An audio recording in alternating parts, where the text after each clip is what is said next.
The meeting of the Shelton City Council for December 18th, 2018. Start with the Pledge of Allegiance. Please rise.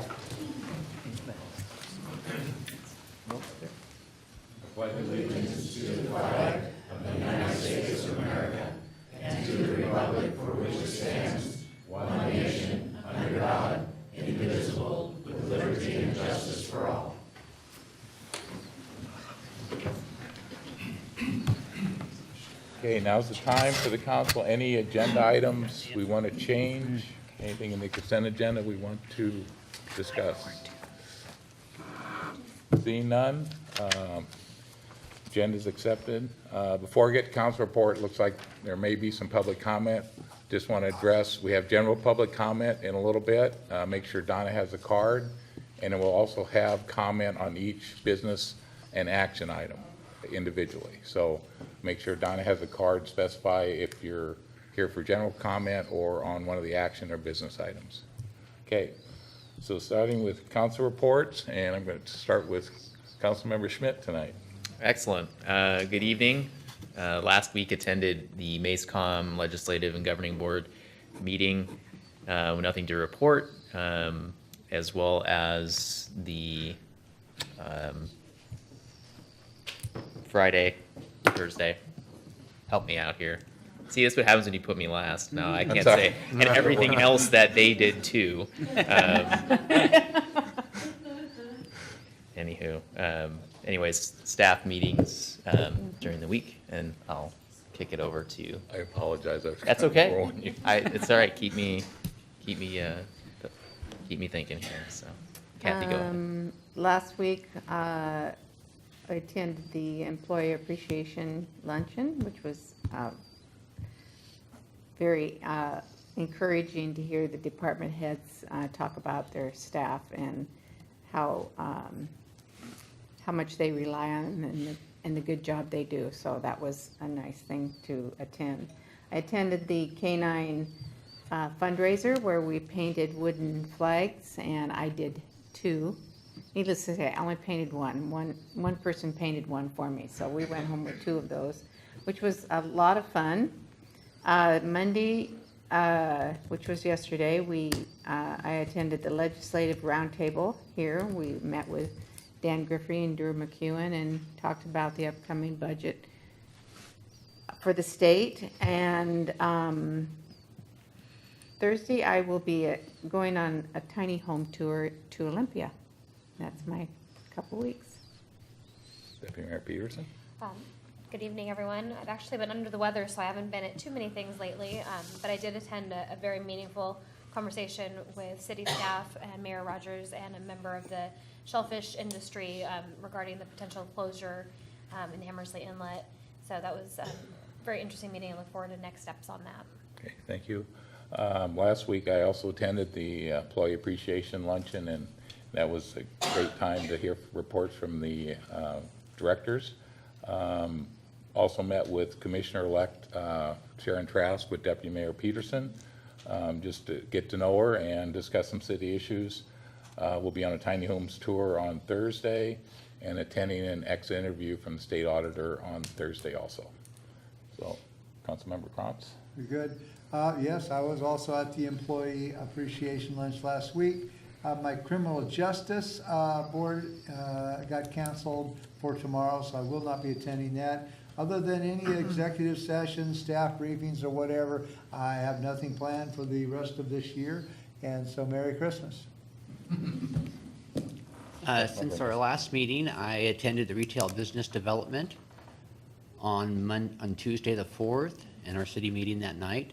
On Thursday the 6th, the regional economic forecast, and I attended a ribbon cutting, an after hours at the Cabin Tavern. On Friday, I put Shelton PD here. What's that mean? Oh, sorry. I met with Commissioner-elect Trask. And then on the 12th, I had a Housing Behavioral Health Board meeting in the morning and an afternoon lunch at the Lions Club and a business after hours. And on Friday, I attended Employee Appreciation. That was really a nice function. On Saturday, I did not paint a flag. I let my son do it for me. And that is my week. Except, oh no, I'm sorry, I attended the legislation preview yesterday. And today I attended Terry Drexler's farewell party. And that's it for the week. Councilmember Dorsey. All right. First thing I'd like to do is apologize for being gone so much. I've been really sick. So I haven't been much of anywhere, but I did get to go in the parade with my fellow people here in the back of a dump truck. So, and then that night I got excruciating pain, but it wasn't because of that. I did get to attend Mason Transit meeting today. It was my first real meeting in probably a month. Other than a study session I was able to go to. Just happened to be feeling good that night. Would like to say, though, that most of you probably think I wore this shirt and tie for you, but actually, I wore it for Mike McCarty today. This is his last meeting with us, and I wanted to send him off with a farewell. Thank you. That's it. Thank you. Okay, it's time for general public comment. Everyone will have 3 minutes. We ask you to identify yourself and just state if you're a resident of the city. And Donna? I don't have any cards for general public. Okay, no comments for general public, okay? Then we're on to the consent agenda. Is there a motion to approve the consent agenda as published? I move to approve the consent agenda as published. Second? Okay?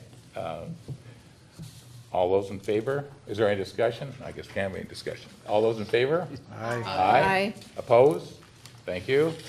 Okay, we're on to the business agenda. Do we have?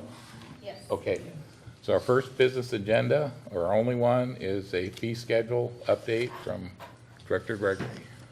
Thank you, Mayor, council members. As we discussed at our last study session, discussing the increase or change to the 2019 fee schedule.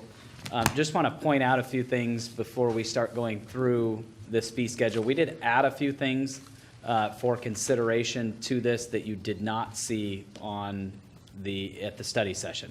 I just didn't want to glaze over that. I wanted to point that out up front.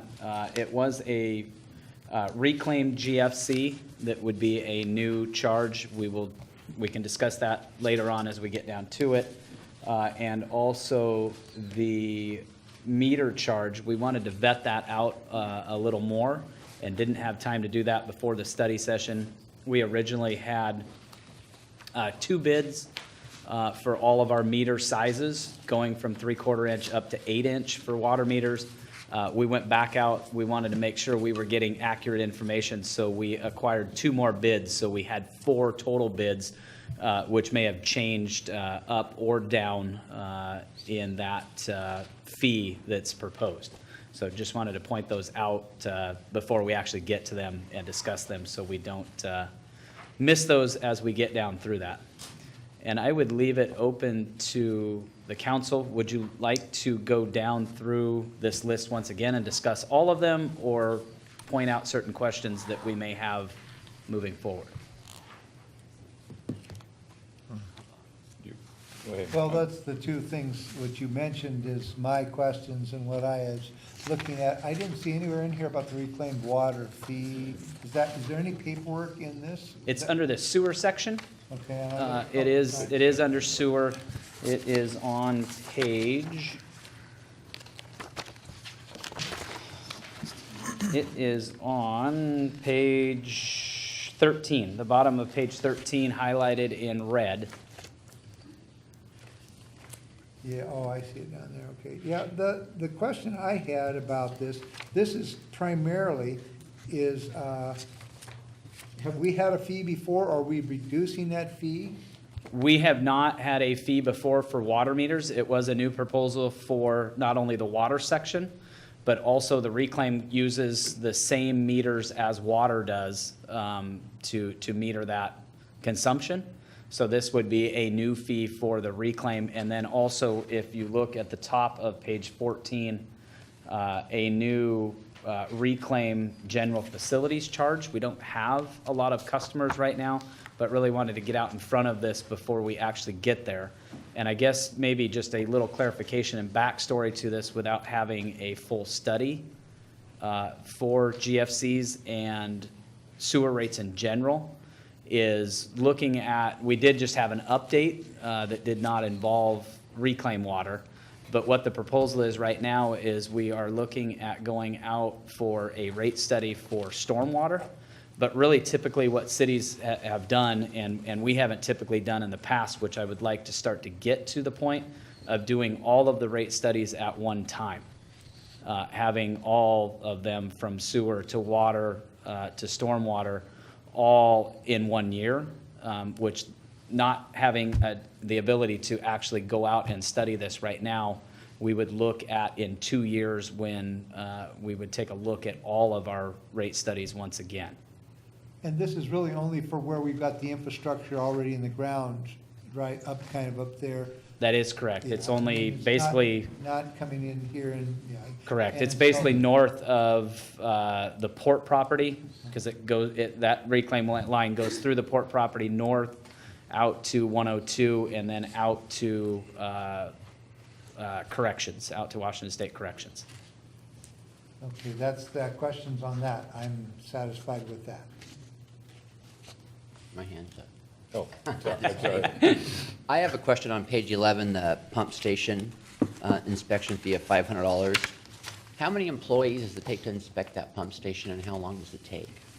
It's probably only one inspector, but it would be a very extensive inspection. It would be not only for the actual prep of that, but the actual installation is fairly extensive. So, We would be talking about a engineer tech 5 going out in the field for several hours at the fully loaded rate. every time they would go, because we've changed it from the permit fee from $500 for multiple inspections to $500 per inspection. Not a permit fee. Well, This I is an know. inspection fee. Inspection fee. Yes. So But we, every single time they have to go out and spend that much time inspecting it if it was 3 times in a week?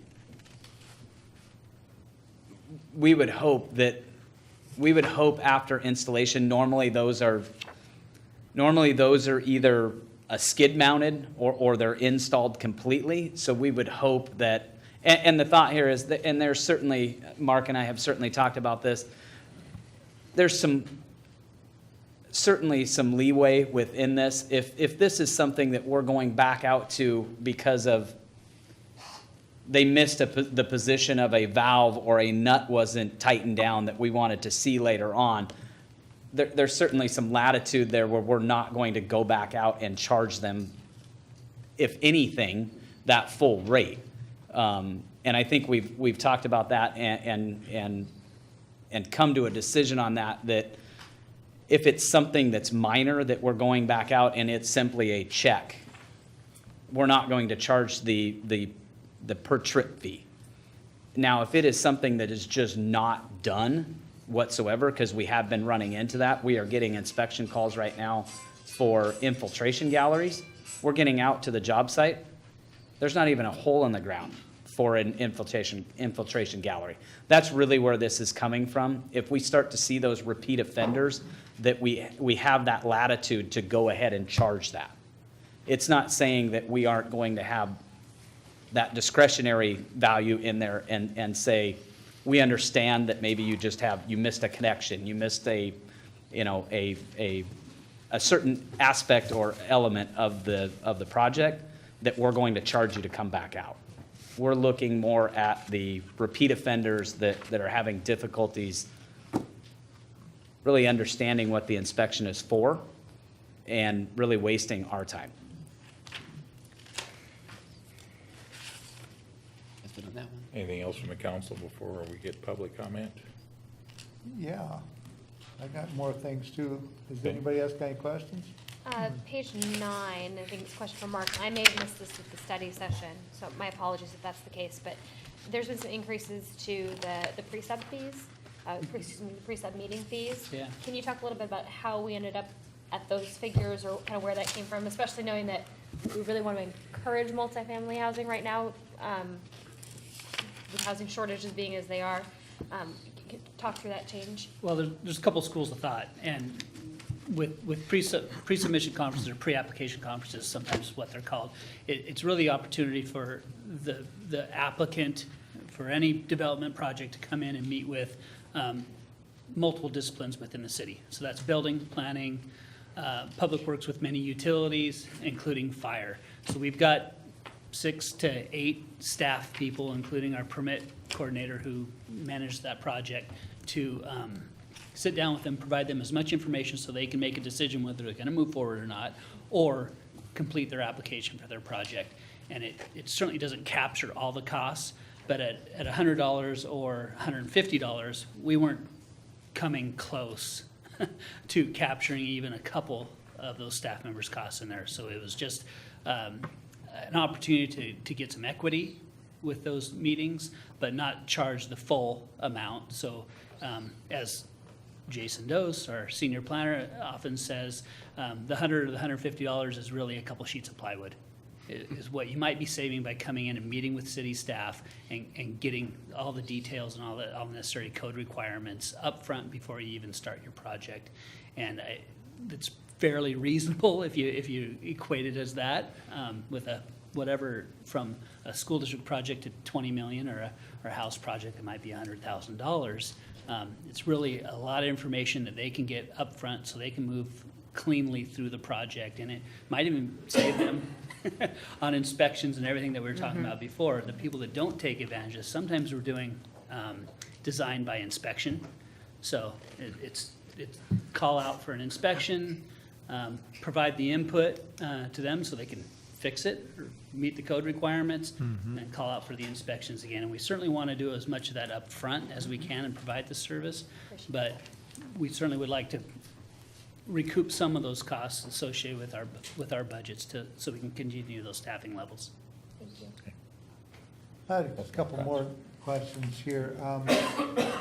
I'm seeing in some of these places, some 70%, 50%, 250% increases, and some that we never charge. I mean, I would hate to get in a situation where we are putting, driving rates up to the point to where we are driving away the builders that came back, just the past couple of years. So let's talk about this one here, and let's go to page number 14, if we could. And it's all in red, and so I'm not quite sure, there's the reclaimed water. Okay, we've talked about that. Is all of page 14 reclaimed water?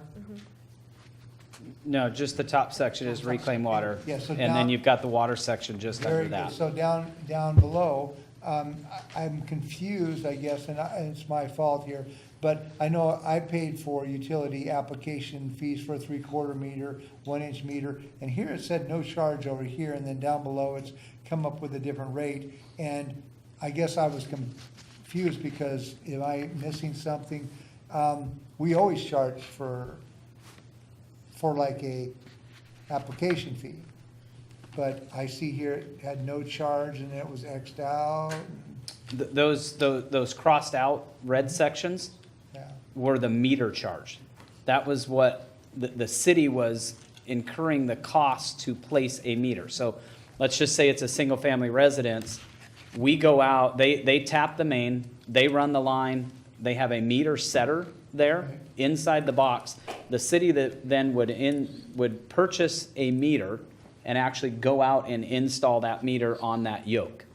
So before, if you look at a single-family residence down below now that's proposed, the fee now would be to have the customer pay for that meter. So basically, you're looking at an additional $77 to the customer to purchase the meter. It would then be the city's meter, but this certainly gives us the opportunity to recoup some of those costs, especially when you start getting into some of those much larger meters. You can see when we get into some of those meters that are up at the 4-inch level at $2,500. That was the water utility that was eating the cost of that to make that installation. you've refreshed my memory. We talked about this 3 or 4 months ago on us doing something rather than them doing it. I believe this is what we were talking about as far as setting these meters. Didn't we used to let them do it, or now we are letting them do it with their own backhoe guy or something? I'm just, They're responsible for tapping the water main Right. and running that line. Then, like I said, they run the line from the water main to the box Right. that has a meter setter in it. So basically, it's just a blank piece of pipe. Then the city purchases the meter and actually comes out and installs it. right. I'm okay on that. One last question I have, I'm sorry to take this much time, is on page 7. Those are the increases I was talking about here for the flow test. We went from $40 to $140, and auto sprinklers system permit, 205 to 305. I mean, 250%, 70 and 50% increases. Generally that's pretty high, and it throws a little red flag up, so. Yeah, these are specific to fire permits and applications within the IFC. I looked back as far back as 2011 and did not see these rates change from that point on. So somebody in this department previous never addressed those. It may have been because we contract out for our fire service with Central Mason. We currently pay $50,000 a year for just for fire marshal services. And any of those services, the fees are recouped through these permit activities. Well, these permit activities certainly weren't recouping $50,000 annually, but they weren't coming close to what any market rates are or what the actual service was. If you look at the hydrant, we actually changed that to $140 flat fee rather than having different costs per hydrant. So if you had 10 hydrants up there, you'd pay $40 for the first, $20 for the second, and then $10 each for the other 8. So actually we have one fee, which I think would be a little easier to comprehend for a lot of people. But also it pays a one-time fee for somebody to go out and no matter how many hydrants, because they have to still go out in the field. They're making that trip, they're doing the prep, they're doing their plan review, they're checking per code, per IFC code, and going out and performing those inspections. So these are costs that the city's fire marshal from Central Mason gave us their estimate for how much time it takes for plan review and inspections based on their hourly rate. Thank you. Anything else from council? Just a question. Yep. The current proposed 2019 budget, were these fees included in that portion of the 2019 budget? Was that reflected in potential revenue, et cetera? I don't believe so. I don't believe. Okay. they were. Existing. No. One more question or comment, Mayor. So last time we discussed this at our study session, I was kind of going through these line by line, very similar to Councilmember Krantz, and saw like percentage increases, and I asked the question, what are we trying to get to here? And it was a cost recovery component, the cost of staff time, et cetera. And we've also kind of heard, and I've heard it a few times throughout the past several months, that people show up to City Hall and they've got a bar napkin sketch of what they want to do, and it ends up costing staff time in excess of what we would recuperate through any fee.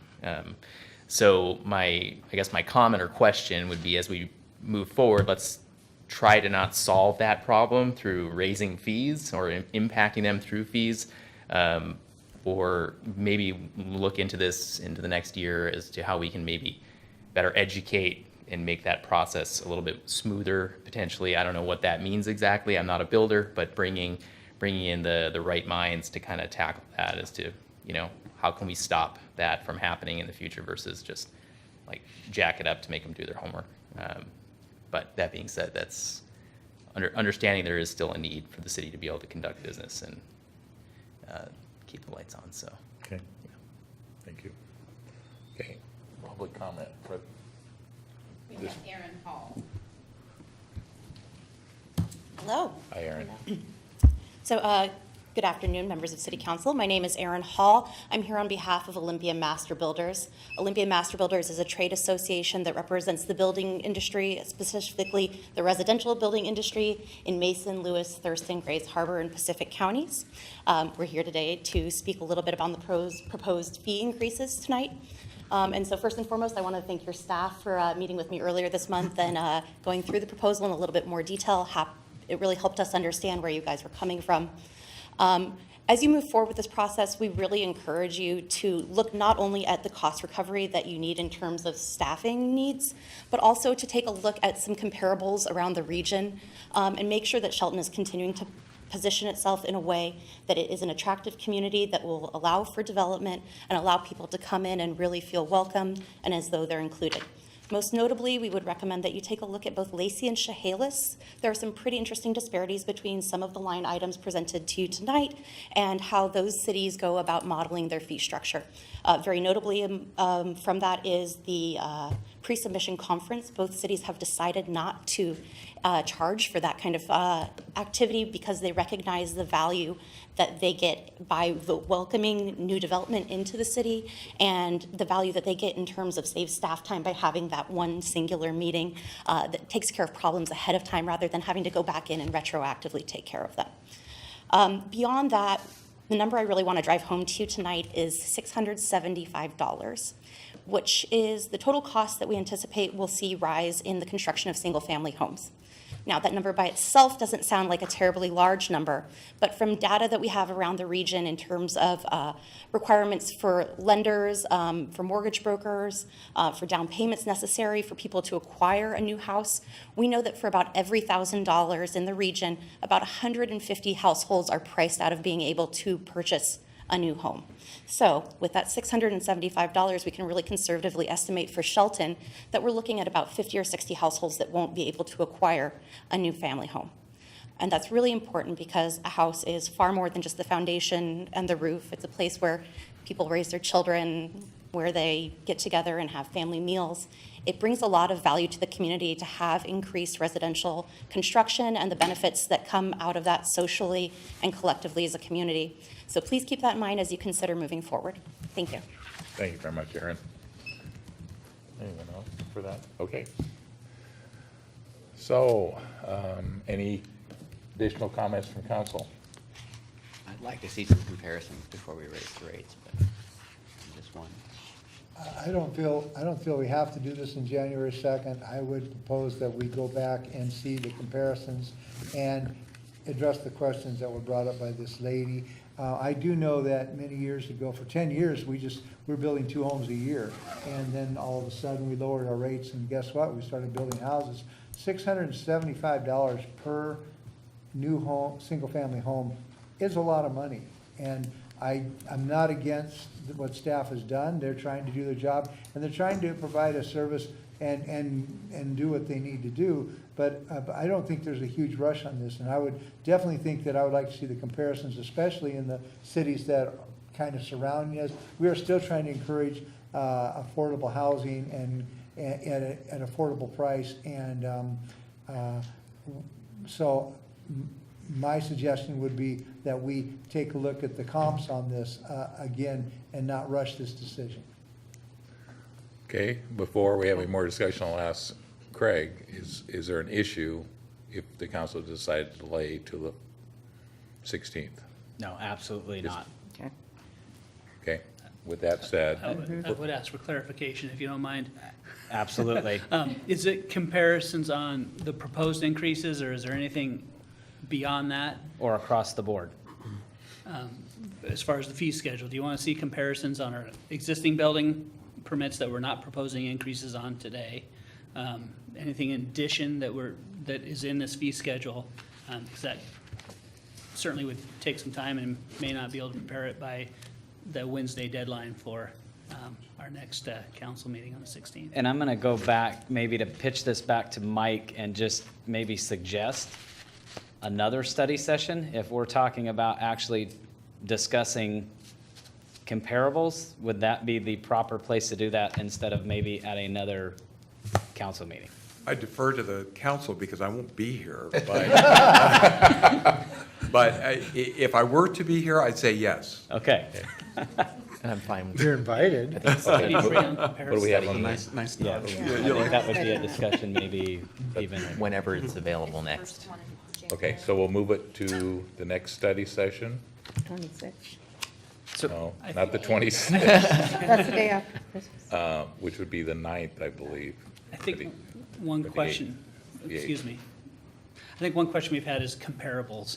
And in the past, we've had the discussion on what comparables are appropriate. We've heard two from Aaron tonight, and we've used other comparables based on maybe some of the bargaining contracts that we've had or things like that. And so really, you can pick, you can pick and toss them out and do a lot of things, but in order for staff to really not spin our wheels and be able to move forward, it'd be great to, I guess, have some parameters on comparables, whether it's regionally, whether it's similar population, median income, something that gives us some guidance. Similar budgeted cities? Why don't we come up with a list? We'll talk to Pam about what is comparable for the agreements. And it'd be nice to use a common list of cities for Yes. different comparisons, I believe. Because- Councilmember Ma- Smith. And Mayor, just for consistency's sake, I believe Sandy, when we were doing the budgeting process for this year, she had several cities that were comparables that we were using in that process as well. If that's still suitable, why not just go with that? That was drawn from AWC, I believe. Okay. Mayor, maybe we Appreciate that. can, at the January 2nd meeting, maybe bring some comparables would be- back just to agree on before we get to that point? That would be great, Okay? yeah. Okay, so we good with that? Yeah. Okay, Thanks. so we'll not move that forward. Okay, so that's our only business item. We'll move on to the action agenda. What items do we have public comment for? Donna? I have public comment on the marina and the judge selection. F6 and F7. Repeat, please.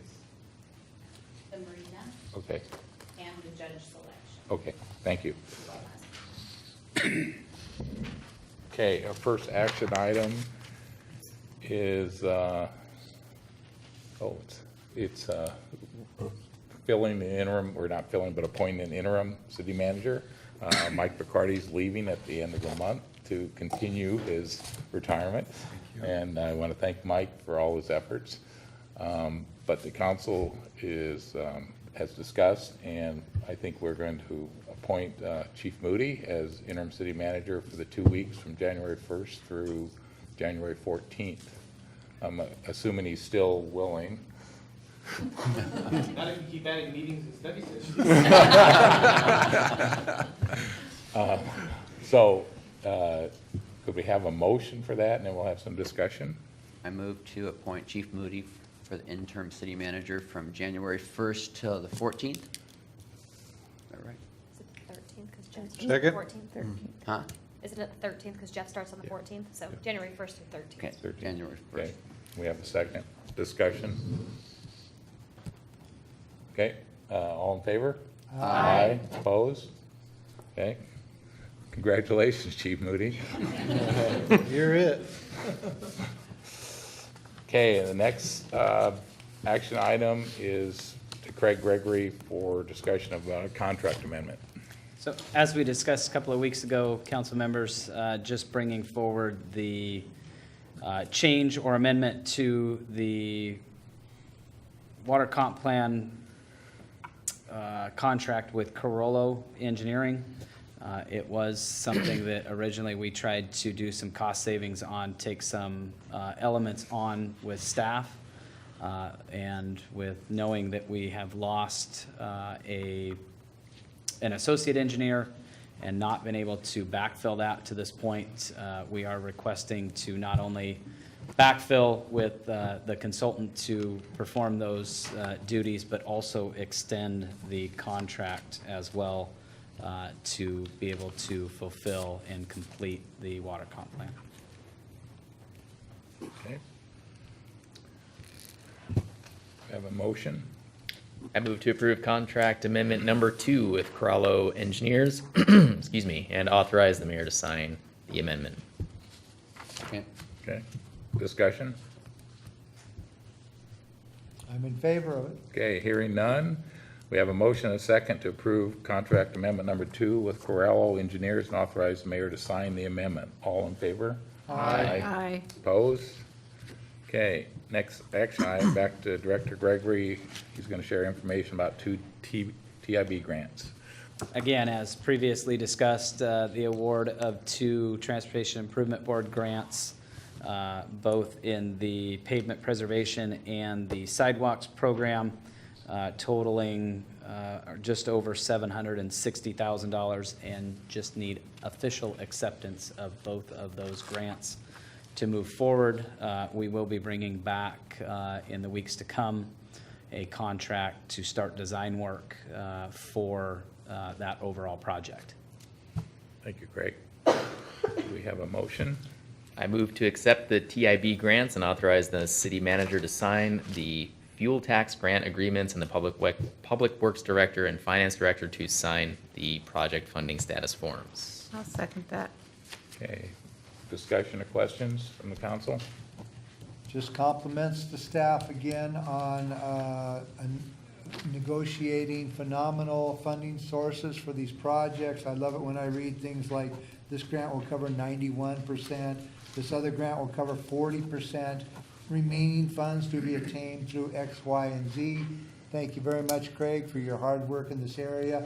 This is how you do it, so thank you very much. You're welcome. Thank you, Councilmember Franz. Okay, we have a motion and a second to accept the TIB grants and authorize the city manager to sign the fuel tax grant agreements and the Public Works Director and Finance Director to sign the project funding status forms. All in favor? Aye. Opposed? Okay, motion carries. Okay, next business item or action item, financial analyst Sandy Hines is to present amendment to the 2018 budget. Thank you. Good evening again, Mayor and members of council. Tonight we have before you on the action agenda the ordinance to adopt the final adjustments to the 2018 budget for this year. Those were laid out to you at the study session last week. If any council members still had any questions about those, I'd be happy to answer them at this time. But again, this is our final opportunity to adjust the 2018 budget for new grant revenue, unexpected expenditures, any corrections, and kind of a whole kind of list of different adjustments that were presented previously. Thank you, Sandy. Can I have the first and final reading of ordinance number 1934-1218? Ordinance number 1934-1218, an ordinance of the City of Shelton, Washington, amending the annual budget for the year ending December 31st, 2018. Do we have a motion? I move to adopt ordinance number 1934-1218, an ordinance of the City of Shelton, Washington relating to the 2018 revised budget. Second. Okay, discussion, questions from the council? It's been a long time since May.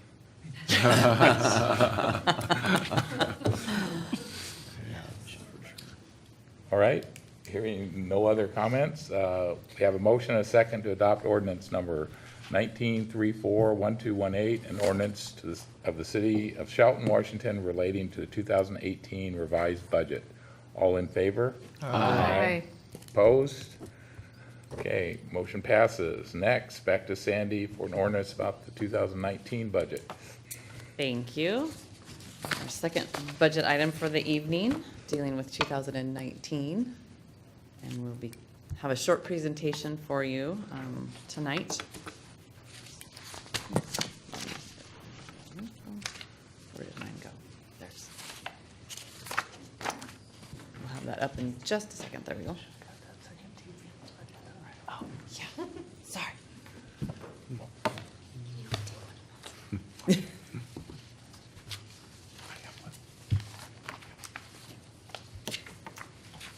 So I just wanted to do kind of a wrap-up presentation for the 2019 budget. It has been an interesting process, a long and quick process all at the same time, as all of you council members are familiar with.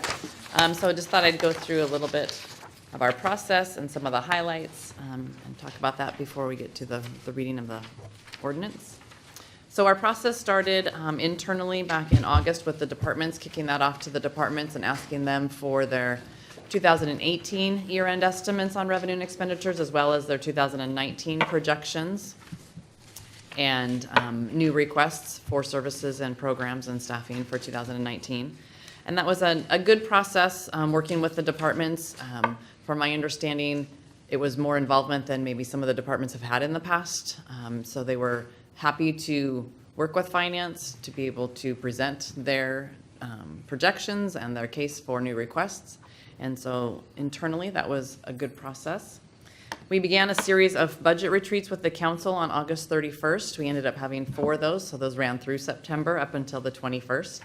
And covered all kinds of things from doing a training with the council, many of whom were new, so doing a training kind of on a budget 101, as well as talking about the general fund, the types of revenue received and what services it pays for, and talking about the utilities, as well as getting some general direction from council on how to put this budget together for 2019. Proposed revenue sources and expenditures were provided to council by the due date of October 1st. And that was, again, it's a RCW requirement, but it's just an initial preliminary look at what the proposed sources of revenue will be to pay for services. And then the actual preliminary budget and document were presented to council on November 3rd. And that's the document and budget we've been working from since that point. So on that, we had public hearings. There was a public hearing on November 6th, 2 of them, one for the revenue and ad valorem, so that's on the property tax. And that's required for council to address the property tax and address the 1% optional increase that the council has the option to take and did take within this budget. As well as there was a public hearing on the 6th for the preliminary budget. The final budget hearing was started on November 20th and then continued to the December 4th meeting where then it was closed. So that fulfilled all our required public hearing requirements. And then we had several study sessions for the council to discuss the budget, November 13th, 27th, and the last one being last week on December 11th, where we covered all of the preliminary budget changes that have happened since that time and addressed council questions. Some highlights about the budget and the process. As with any budget, there's always going to be challenges but plenty of opportunities as well. One of our large challenges, obviously, for this budget was just a timing issue. Having a new council coming on board, having staffing that left early in the year, and then having to deal with cleaning up 2018 first, and myself coming on board to do that. And then, so again, then having those study sessions, the budget retreats through August and September, just gave us a little bit of a late start, but we pushed through on our compressed schedule and made it. Fewer and newer staff working on the budget, so newer staff being myself, not familiar with the city of Shelton, and getting up to speed then on that. Terry acting as interim finance director and manager all at the same time, so being short, you would typically have your finance director working on the budget with the departments and the city manager and the council, but having probably that finance manager helping do some pieces of that as well. So the new staff and the fewer staff then with the compressed schedule was a challenge. And then just a challenge, but you'll also see this as an opportunity, just the new council members and having to get up to speed on budget processes and learning about the budget. Opportunities, it gave us an opportunity to update the indirect cost model. Kind of had to, but it was a good opportunity to update that to a more friendly framework and a more user-friendly model that staff can update moving forward in future years. We were able to rework the personnel budgeting. Part of the challenge with 2018 and what the issues were was the personnel budgeting was out of whack, for lack of a better term. So we were able to put that in a better format, more easy to update, look at scenarios, and so spent some time reworking the personnel budgeting. We had, again, more involvement from the department heads, and hopefully that was helpful across the board. And then the opportunity of having the new council and having fresh ideas and new perspectives and more council involved. We have fairly stable revenue. The economic environment is good right now. We had a good year with a lot of good projects coming in that provided revenue. Provided us the opportunity to separate the street operations into their own fund, which will provide transparency for the revenue and the expenditures that are for those street operations, being able to pull the TBD money out of the general fund to be able to watch that and how it's going and its reserve and what's available for the capital projects. That was a good opportunity for us to do that now. Gave us an opportunity to review the budget overall for efficiencies by working with the department heads and having them more involved in the process. They were better able to tell us what works and what doesn't work for their budgets. And then just better aligning where we budget the money to where the costs and the programs actually are happening. We found several disparities between that when we were doing the 2018 budget and fixing that of things budgeted in one area, but really the costs are showing up in another. And so you end up with one department looking like it's underspent and one department looking like it's overspent. And so trying to line those better through this 2019 budget. Some highlights for the indirect cost model. Like I said, it gave us an opportunity to update the framework. 2003 was the model that we had been working off of. Very outdated, cumbersome, lots of extra steps, and just not user-friendly. No staff around still that knew how to update it or had ever updated it before. So we updated the framework with our consultant to do that. It's updated now with the data for the current model. So our 2019 model is using the 2017 actuals because that's our most recent full year of actuals. And so we'll move forward next year into the 2020 model using the 2018. We'll also receive training from the consultants and documentation so that the next people that go to pick up this up during 2019 for the 2020 model will be able to do so. And it was an increase, obviously, in revenue to the general fund. We jumped 2 years of actuals, so those actuals increased for 2 years, which means then the reimbursement to the general fund from those other operating funds was an increase as well. And I just laid out a table here showing what the 2019 budget had been by fund and program area to the 2018 to the 2019. Street fund obviously was 0 in 2018 with the street operations in the general fund. General fund doesn't pay itself, so when the street operations were in the general fund, there was no charge for those indirect costs to support the street fund. But now that it's its own operating fund, it will pay to the general fund, as well as water, sewer, storm drain, and EM&R. So Sandy, the change is really almost a 3-year change because the model had not been updated. Some of the costs have not been updated for 3 years. Is that correct? Yeah, most everything for 2 years, and there's possibility that some had not been updated for 3 years, depending on how the 2017 was done. Yes. And this just the table mimics your ordinance table showing the total resources. So the general fund budget is about 15.5 million, obviously the largest portion of the city budget, with the total budget being at about 41.7 million for an overall total city budget for 2019. If that's all, if council has any questions about the 19 budget that should be adopted, I'd be happy to answer those. Otherwise, would request a first and final reading. Okay, well, we'll start with the first, final, and ask questions. Can I have first and final reading of ordinance 1935-1218? Ordinance number 1935-1218, an ordinance of the City of Shelton, Washington, adopting the budget for the year ending December 31st, 2019. Do we have a motion? I move to adopt ordinance number 1935-1218, an ordinance of the City of Shelton, Washington, adopting the 2019 budget. Second. Okay. Discussion or questions for Sandy or potentially Mike? No further questions. No further questions at this time. I don't have any questions, but I just want to say that the staff has worked very hard on this budget.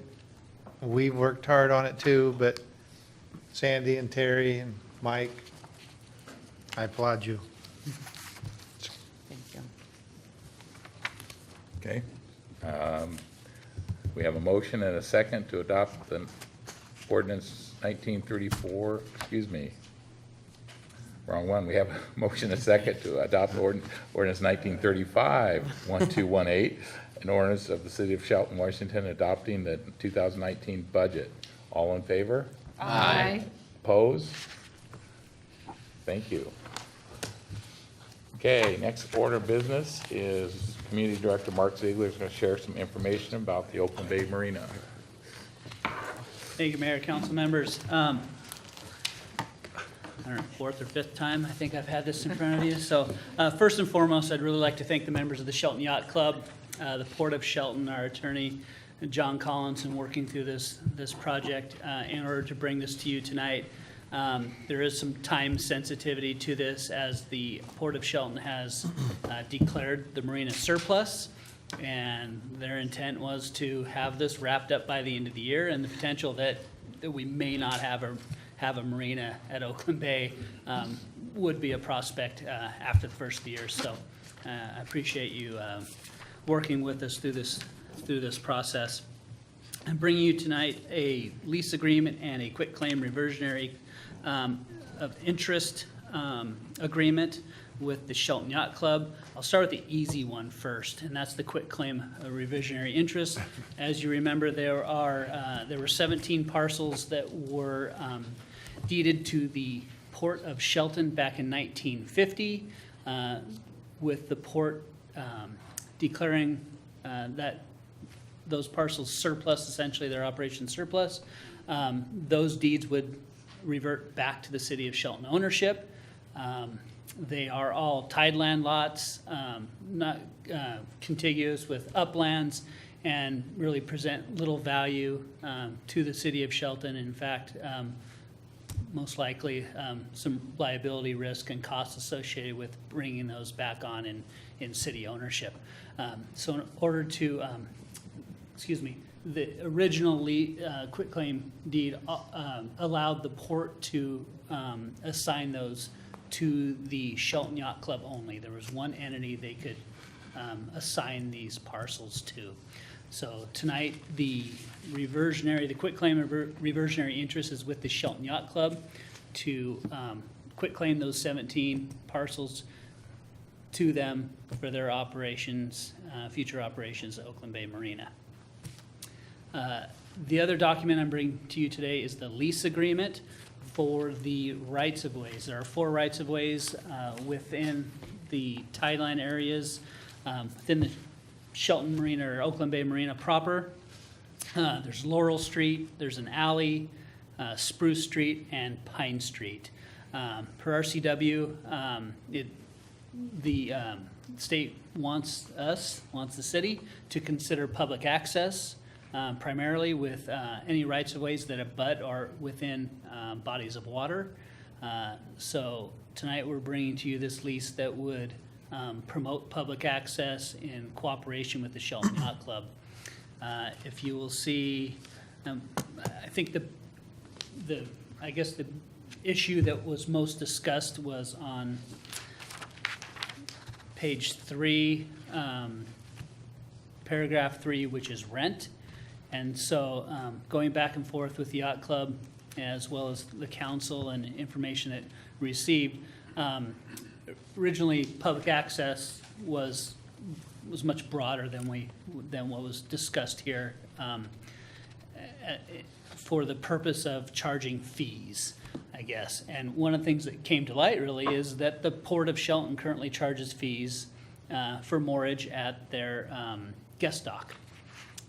So it's one thing we didn't bring into account here. So we really clarified what would be free public access to those grounds and those operations down there at the Oakland Bay Marina, and then identified areas that the Shelton Yacht Club would be able to charge fees to help them maintain their infrastructure down there, because there's considerable amount of work that needs to be done now and in the future. And I think they have ambitious goals, as you saw in your last study session, on how they can improve that area and hopefully bring more tourism and provide more amenities to the public. So those fees would be on moorage facilities, launching sites, and the guest moorage. Okay. I guess if open for questions at this point, if you have I'll any. take public comment first. Okay. Public comment. We have Dave Mariano. Welcome back, Dave. Yes. Dave Mariano, and well, I live just outside the county. We're pretty active here in the community within Shelton. I just wanted to thank Mayor Rogers and the council for giving us a moment to come up and explain to you how important this is to us, not only to the club, but the community as a whole. All the members of the Shelton Yacht Club are in some form or other a member of the community here in Shelton. And the Ports Marina has been a fixture in the community for some 70 years now. And just the club in itself has has operated the marina for some 35 to 40 years of that lifespan. And just in regards to the right-of-way agreement itself, I mean, really we look at that as really a partnership with the city to deliver what we hope is a great improvement down at the marina site. We really do want to see it be develop into a must-see, must-use facility. We want to make the Oakland Bay Marina to have its own chapter in the city's comp plan. We want to see it supplement key community goals for tourism, recreation, jobs, all that kind of thing. But it just requires a close partnership with the city in order to realize that, and part of that is embodied in the right-of-way agreement. A lot of the things we're talking about here are also highlighted in the Shoreline Master Development Plan, so there are already priorities that are already set in place, so we're trying to carry them forward. Anyway, we have worked at great length with city staff and the port to develop something that promotes public access and allows us the tools to, I guess, manage that and charge reasonable, appropriate fees. Again, not only Mark mentioned the guest dock and what the port would do here, but Port of Greatview just installed a new boat launch in that area as well, and there's a whole rate structure that goes with that. So we're just trying to be what's normal and customary in that area. But other than that, I just encourage you to consider favorably, and I look forward to working with all of you as we develop it into something that's we can all be proud of. Thank you, Dave. That's it? Okay. Do we have a motion? I move to authorize the mayor to sign on behalf of the city the quitclaim of reversionary interest for the 17 tideland parcels and the lease agreement for the right-of-way use with the Shelton Yacht Club for Oakland Bay Marina. Second. Okay. Additional or questions, comments for staff? I just wrote down, again, I'm in favor of the Shelton Yacht Club.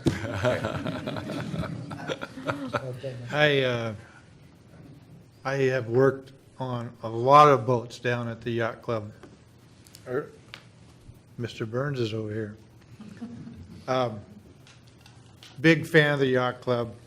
I go back as far as like Danny Davidson and Ray Orr, and I've worked on a lot of boats. I used to lay carpet. So I'm a big fan of the yacht club. There you go. Seems to be a common theme. Couple fans here. I would just like to thank the yacht club and city staff for being able to carry forward council's hope to maintain and better public access and still create something that's going to provide an opportunity here in the community. So it was really nice to see this all so neatly packaged for tonight's meeting, and I'm glad to see we're able to move this forward.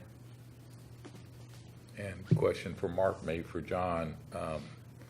The allowance of fees is great, and the yacht club, that meets their need for their financial plan, what's in the lease. They're all on board on that? Yes. Okay.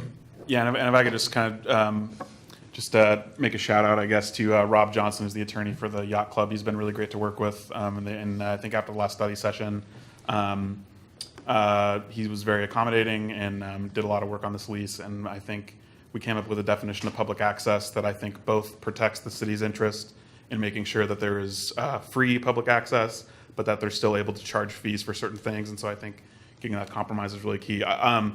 Briefly, we made a couple other small changes just in like the notice provision that basically say that they're going to work with the city to kind of provide us notice on goings on if they decide to update public access. And then we changed a little bit in the assignment provision, which basically says that somewhere down the line, if they try to assign the lease to someone else that maybe the city's not comfortable with, that the city essentially can have an option to. But other than that, those are the only changes that we made from the last study session. But overall, yeah, the yacht club's been great to work with. They've been very accommodating, and I think it is a good sign of a ongoing partnership that will hopefully last for the length of the 99-year lease. Okay, thank you, John. Anybody else have anything? Okay. I want to thank staff, John, and the Yacht Club for working through this. It's went through quickly when we thought we might have some issues, so thank you. So we have a motion and a second. Excuse me. Have a motion and a second to authorize the mayor to sign on behalf of the city the quitclaim deed of reversionary interest for the 17 Tideland parcels and the lease agreement for right-of-way use with the Shelton Yacht Club for Oakland Bay Marina. All in favor? Aye. Opposed? Okay, motion passes. Thanks again, John, and Rob, and everyone else who was involved. I'm gonna clap, Bob. You're not supposed to, but I'm gonna. You're out of order. I know, out of order, I know. Next action item is interim city manager Mike McCarty has information about our new municipal court judge. Thank you, Your Honor, and, excuse me, members of the City Council. So as you know, in November, Municipal Court Judge George Steele was elected to the position of Mason County District Court Judge, taking office January 1st. That propelled us into motion. We solicited for applications beginning on November 9th. Applications for the judge were due on December 3rd. Interviews for the 4 candidates were held on December 13th and 14th. Mary Harold and Diane Smolinski from city staff assisted me in the interview process. Because of the timing of the confirmation of the judge, we felt it was prudent to bring it forward to you tonight. And according to the council manager form of government, the city manager is responsible for appointing a municipal court judge subject to the city council's confirmation. So I'm here before you tonight to recommend the appointment and your subsequent confirmation of Stephen Greer as municipal court judge with the term commencing January 1, 2019. Okay, thank you, Mike. You're welcome. We have public comment? Eric Valley.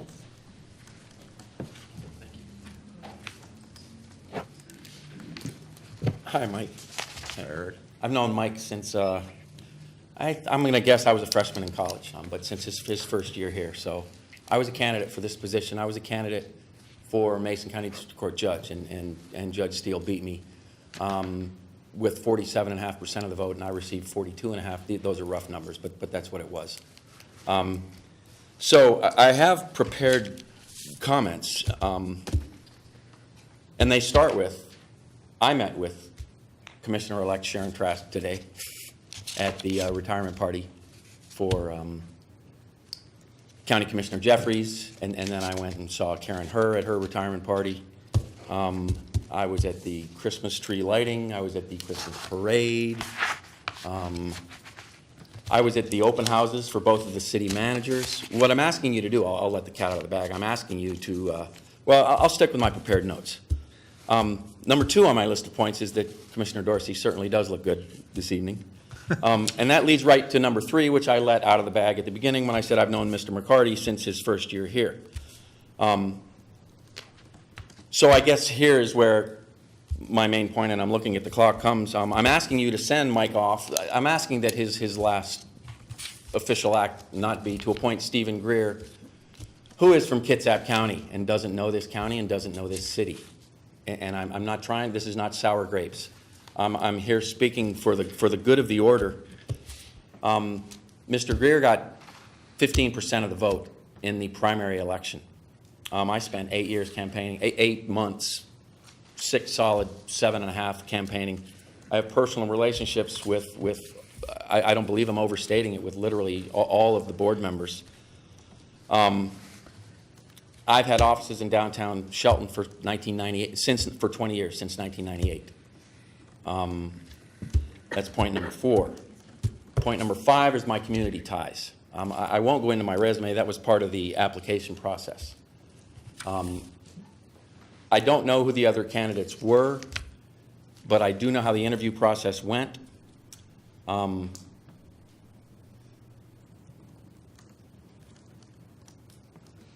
Some other notes I made. I have 30 seconds left. Rob Johnson is living proof that you can be a nice guy and a great lawyer. I'm a team player. I ran for district court judge because I thought I was the best candidate for the job. And I came in 15 points is a lot, but it's a close second. I've been appearing in this court since 1998. My family's been here forever. My father, I did want to say this, I think my dad watched the Harlem Globetrotters play right here in 1942, because I think that's when the Globetrotters came. It's a big ask. I thank you for your time. Frankly, I don't expect to get it. But I make this request in all good conscience. Thank you. Thank you, Eric. Anyone else? No one else, Okay. Mayor.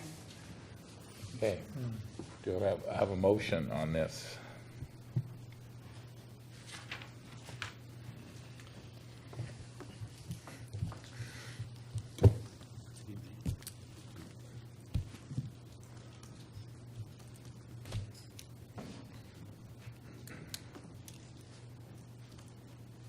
You know, I tell you what, excuse me, respectfully, I will take my leave, not that I need to, for my sake and for yours.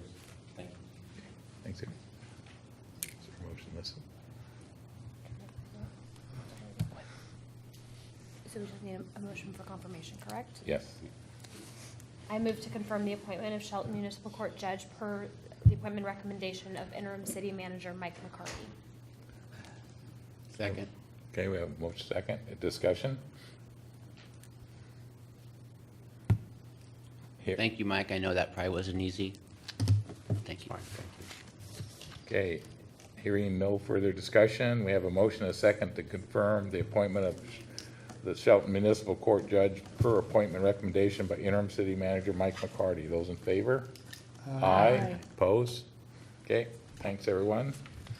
Okay, last, and it is last, we have city manager report from interim city manager Mike McCarty, and I'm going to take this time before you give your report to thank you again. Thank you, Mayor. Very much for taking time out of your busy retirement to sacrifice again for this city. And I know the council and I personally all appreciate that sacrifice, and you've been a great assistance to me and a great assistance to this council and this city, and I truly indebted to you. Thank you. Thank you. Thank you very much. I appreciate those words more than you know. As So, I thank am you. as well. Thank you. You're welcome. So I have a very short report tonight. One thing I want to do is plug my former employer, the Association of Washington Cities, and you may have seen come across your mailbox a save the date for City Action Days. This is a great opportunity to drive the short distance to Olympia and meet with other city officials from all over the state. Meet with our delegation, as you do frequently anyway. But it's just a great demonstration of a show of support from cities around the state. And I encourage you to get with Donna if you are interested in registering, and she can help you do that. Just as an aside, I got an email from Jeff Knighton today. He asked if anybody had registered for City Action Days yet. So he's all over it. So that was a good thing. I just want to say thank you also to the council.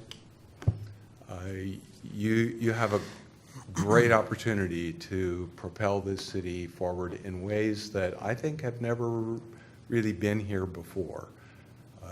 Nothing against the former commission members, but I think as a 7-member council, you've moved the city of Shelton into a policy and legislative direction that was a long time coming, frankly. I'm very encouraged by each and every one of you. You are committed to this city and doing the best thing for the citizens of this community in all of the decisions that I've seen you make so far, and I'm sure you'll continue that under the new city manager of Jeff Knighton as well.